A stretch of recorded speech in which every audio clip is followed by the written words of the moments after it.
Olá pessoal, sejam novamente bem-vindos ao canal Riva Caveira. Hoje é dia 30 de junho de 2020, nós estamos aqui em São Paulo. A gente não sabe se faz frio, se faz calor, tá aquela situação que coloca a blusa e tira. E eu gostaria de falar para vocês o seguinte, pessoal. Inicialmente, eu tenho recebido muitos feedbacks dos amigos que estão acompanhando o nosso canal. Nós temos algumas críticas construtivas, temos sugestões e eu gostaria de deixar vocês bem à vontade para que possam fazer suas críticas, seja por meio do nosso YouTube ali nos comentários. Quem tiver o meu contato, que ainda não disponibilizei para todo mundo, né? Mas quem tiver o meu contato pode fazer pelo WhatsApp. O importante é que essas críticas, pessoal, elas só tendem a melhorar o meu trabalho, tá certo? Eu vou utilizar todas as informações e no que for possível, que tiver ao meu alcance, eu vou tentar incorporar o nosso canal para que a gente possa juntos fazer um ambiente mais legal para a gente poder realmente trabalhar de uma forma mais profissional a cada dia. Tá ok, pessoal? Pessoal, hoje nós vamos tratar de um assunto que o pessoal gosta. Vamos falar sobre, então, a análise de gráficos. Vamos falar aí, pessoal, sobre os gráficos de barras. Pessoal, o negócio é o seguinte. Vocês lembram aí nos vídeos anteriores que nós falamos sobre os gráficos de candlestick ou candles, ok? Os candles, eles são aqueles gráficos, aquelas barrinhas que foram criadas pelos japoneses, né? Eles criaram esses gráficos de candle para poder fazer o que? A análise do arroz que eles estavam produzindo lá no Japão. E aqui no Ocidente o pessoal utilizava mais esses gráficos de barras, tá certo? Só que esses gráficos de barras, pessoal, eles não fornecem uma informação de bate-pronto, assim como os candlesticks mostram para a gente, se aquele determinado dia foi um dia de alta ou de baixa. Não é isso? Então, o que essas barras mostram para a gente? Vamos pegar essa barra aqui, por exemplo. Essa barra, ela mostra o quê? Essa barrinha aqui, ó, esse tracinho para a esquerda, está mostrando o preço de abertura. Essa barrinha para a direita está mostrando o preço de fechamento. Esse ponto máximo aqui é a máxima e esse ponto aqui embaixo é a mínima. Só que, se você olhar nesse monte de barrinhas que nós temos aqui, você não consegue identificar de bate-pronto qual que foi o dia de alta e qual foi o dia de baixa. Diferentemente dos candles. Os candles eles identificam pela cor. Vocês estão lembrados? A cor branca identifica um dia de alta e o candlezinho negro identifica um dia de baixa, correto? Então, tanto os gráficos de barras quanto os gráficos de candles, eles têm a mesma conformação, porém, os gráficos de barra, eles não dão essa informação visual para a gente, né? De bate-pronto, se aquele dia foi um dia de alta ou um dia de baixa. Preço de abertura e fechamento. Pessoal, o preço de abertura e o fechamento, eles identificam o quê? O preço de abertura, eles mostram para a gente quando o que as sardinhas estão fazendo no mercado. Quem são as sardinhas? As sardinhas são aquelas pessoas que detêm a menor quantidade de informações, que não estão ligadas no mercado full time. Então, normalmente é o que? Aquele funcionário de uma empresa, é aquele trabalhador que tem lá o seu escritório para trabalhar no dia seguinte, é o médico, é o dentista, que eles verificam o que aconteceu no mercado no dia anterior. Eles colocam as suas ordens à noite na sua corretora e essa ordem ela só vai ser executada no dia seguinte. Então, só que entre esse período noturno que a pessoa colocou a sua ordem lá e o dia que o mercado abriu, e a hora que o mercado abriu no dia seguinte, muita coisa aconteceu no mundo. Então, normalmente, aquela informação que a pessoa tomou a decisão dela no dia anterior para colocar uma ordem de compra ou de venda, ela não vai estar atualizada mais. Então, nós costumamos dizer o seguinte, que o preço de abertura ele é o preço que as sardinhas estão precificando o mercado naquele momento, correto? Já o preço de fechamento, ou seja, o último preço do dia, ele é o preço do quê? Ele é o preço que mostra os tubarões operando. Ele mostra qual é o consenso entre os tubarões. Aqueles que realmente têm o quê? Tem cacife, tem bala na agulha para direcionar o mercado de acordo com as melhores informações que eles têm, correto?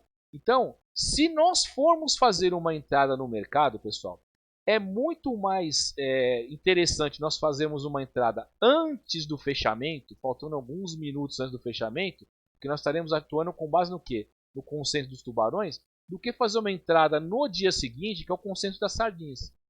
Tá certo? Essa informação é muito importante para o pessoal saber que as entradas nossas de compra ou de venda, elas invariavelmente não deverão ocorrer na abertura do mercado. É muito importante que elas ocorram aonde? Próximo ao fechamento. Pessoal, a distância entre a máxima e a mínima, o que ela revela para a gente? Vamos ver aqui, ó, esse candle aqui, né? Desculpa, essa barrinha. Hoje não estamos falando de candle, estamos falando de barra, né? Gráfico de barra. Então, essa barra, olha o tamanho e a amplitude dessa barra. Ela teve uma máxima nesse ponto, teve a mínima nesse ponto. Essa extensão toda, ela indica o que? Ela indica uma luta intensa no mercado. E essa luta intensa, com essa amplitude toda, ela está mostrando o que, na verdade? Uma palavrinha chamada volatilidade. Correto? Então, quando nós verificarmos um gráfico, nós verificarmos umas barras grandes como essas daqui, ó, nós estamos verificando uma alta volatilidade do mercado. A briga está muito acirrada. Diferentemente dessas barrinhas pequenininhas. Aqui não tem briga, aqui a luta é leve, aqui o mercado está muito calmo. Correto? E essa informação ela vai ser importante para a gente determinar o que? As nossas entradas e as nossas saídas do mercado. Correto? Então, essa barra longa entre a máxima e a mínima tendo uma grande amplitude, ela representa uma alta volatilidade e as barrinhas pequenas representam uma luta leve, uma baixa volatilidade. Pessoal, vamos falar agora sobre a teoria dos mercados eficientes. A noção acadêmica de que ninguém pode superar o mercado, e esse grifo meu aqui, esse grifo é meu, honestamente, ela é uma noção de que o preço, a qualquer momento, ele incorpora todas as informações disponíveis. Então, o que acontece? Quando nós verificamos o preço agora lá no mercado, lá no pregão, as pessoas estão atuando com base no que? Nas notícias que estão acontecendo, nas previsões dos analistas, na previsão do tempo no caso de commodities. Então, todas as informações que estão disponíveis, elas acabam sendo concentradas aonde? Acabam sendo concentradas no preço atual. Correto? Então, o mercado, teoricamente, por isso que é uma teoria, né? Teoricamente, ele é um mercado eficiente. Ele só não é eficiente quando as pessoas agem de má fé. E aí eu vou citar um exemplo para vocês que nós chamamos aí no mercado de Joesley Day. O que foi o Joesley Day? O Joesley Batista, que era o proprietário, lá, o acionista majoritário da JBS, ele ia dar a notícia de que o presidente da República, Michel Temer, estava envolvido em corrupção. Correto? Só que ele já sabia que na hora que essa notícia saísse, as ações da empresa dele iam despencar. O que ele fez? Ele começou a vender vagarosamente dias antes de soltar a notícia, de modo que o preço não caísse. Ele conseguiu vender ele em cima e o dia que ele deu a notícia, o que aconteceu? As ações da JBS despencaram. Então ele agiu de uma forma que ele tinha uma informação que ninguém tinha. É uma informação privilegiada. E isso é crime. Ele está respondendo criminalmente perante a Justiça Federal, por quê? Por causa disso, correto? Então, o mercado ele deixa de ser eficiente quando as pessoas operam criminosamente. E a análise técnica, pessoal, ela não é um jogo de adivinhação. Tá? Muitas pessoas interpretam a análise técnica como, eu quero adivinhar como é que vai estar o mercado amanhã. Não, não existe isso, pessoal. A análise técnica ela é apenas uma pesquisa de opinião, correto? Os analistas eles verificam lá o preço que foi formado, o último preço, que é o preço de fechamento. Eles verificam os padrões gráficos que estão sendo apresentados. E essa pesquisa de opinião, que ela é a análise técnica em si, ela vai indicar para o analista o quê? Qual a probabilidade de acontecer uma reversão no mercado, ou seja, a probabilidade do mercado estar subindo, por exemplo, ele começar a cair, houve uma reversão, ou a probabilidade do mercado estar subindo e continuar subindo, correto? E aí o analista técnico vai ter condições de operar em cima dessas informações. O bom analista é capaz de detectar padrões repetitivos de comportamento da multidão em seus gráficos e explorá-los. É exatamente isso que eu acabei de falar para vocês agora. Ele vai identificar lá aquela pesquisa de opinião, vamos dizer assim, né, entre aspas, né, vai verificar que aquela pesquisa formou padrões repetitivos e ele vai tentar operar em cima daquilo. Algumas pessoas elas argumentam que os preços mudam ao acaso. Na verdade, existe uma boa dose de aleatoriedade, sim. E o trabalho do analista, pessoal, é exatamente tentar retirar esse ruído, tentar tirar essa aleatoriedade do mercado, correto? E fazer a sua aposta em cima, apostas sensatas, em cima da continuidade, apostando na continuidade ou na reversão. Pessoal, vamos falar agora rapidamente sobre suportes e resistências. O que são suportes e o que são resistências? Suportes, pessoal, vamos dar um exemplo aqui de um suporte. Nós temos aqui um gráfico do BOVA11. Nós verificamos que o gráfico estava subindo e de repente ele começou a andar de lado e fez um grande candle de baixa, correto? Fez um fundo aqui e sobressaiu sobre os demais. Esse fundo, depois que aconteceu esse fundo, o que aconteceu? O mercado se recuperou, continuou numa subida muito boa e depois veio caindo, e veio caindo, e veio caindo. Quando chegou exatamente no mesmo preço desse fundo, o que o mercado lembrou? Lembrou que o mercado ameaçou cair e isso teve uma alta forte na sequência. Exatamente nessa hora o pessoal entrou comprando e olha o que aconteceu. A alta foi verificada. Por quê? Porque o suporte, pessoal, ele indica o quê? Boas lembranças. Quando o pessoal teve essa lembrança boa de que comprando nesse ponto teve uma alta, automaticamente ao bater nesse preço o pessoal comprou, o mercado subiu. E as resistências funcionam ao contrário. Quando o mercado viu, né, que o preço chegou numa região onde eles tiveram uma grande dor, o que aconteceu na subida aqui? O mercado parou de subir, né? Os preços ficaram aqui, ó, batendo nessa zona de... Pessoal, resistência não é uma linha, tá? Ela não é vidro, é como se fosse uma cerca de arame. Então, vocês vejam aqui os candles batendo nessa cerca e não conseguem ultrapassar. Volta a cair, volta a testar novamente aquela resistência, testar aquela cerca e não consegue romper. Então, a isso nós chamamos de resistência. Então, o que acontece? Boas lembranças, elas geram suportes. Tá? Então, quando nós temos aquela lembrança que a gente comprou naquele determinado patamar e o mercado subiu bastante, quando o mercado voltar naquele patamar, normalmente as pessoas vão estar comprando.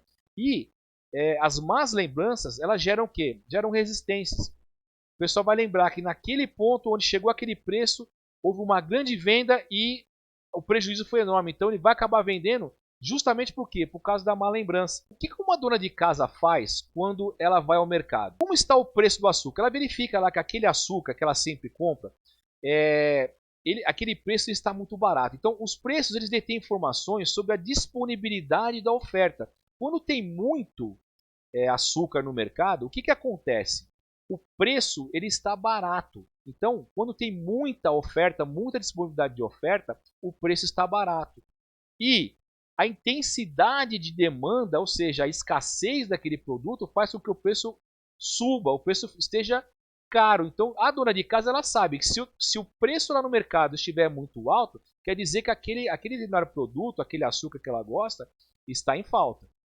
Correto? E ela vai decidir se ela vai querer comprar naquele preço ou ela vai esperar o mercado repor o seu estoque, aumentar a disponibilidade de oferta e assim fazer sua compra. Correto? Então, o preço ele mostra o quê? A oferta e a demanda daquele determinado produto. Pessoal, iniciantes adoram previsões. E o misticismo provocado por essas previsões, né, ele proporciona ótimos recursos de marketing. Esse misticismo ele ajuda a vender sistema de negociações automatizado e outras parafernálias. O que eu quero dizer com isso? Eu quero dizer que se você não fizer uma análise fria do mercado, do que está acontecendo nesse momento, se você não usar a massa cinzenta e simplesmente colocar as suas ordens para operar em sistema de negociações automatizados, vai ficar muito difícil de você identificar o que? A psicologia da massa, o que está acontecendo naquele momento. E as pessoas que trabalham no mercado, elas se aproveitam desse conhecimento que eu estou passando para vocês agora, para quê? Justamente para tentar empurrar sistema de negociações automatizado para as pessoas. Eu realmente tentei sintetizar o máximo sobre suporte e resistência. Nos próximos vídeos nós vamos continuar falando sobre suporte e resistência e outras formações gráficas. E agora fica só aquele pedido meu que eu faço sempre para vocês, para que vocês se inscrevam no nosso canal, quem não se inscreveu ainda, deixe um like para a gente e acione as notificações no sininho aí embaixo para poder receber, serem avisados dos nossos novos vídeos. Ok, pessoal? Um forte abraço, espero que todos continuem com saúde e nos vemos na próxima.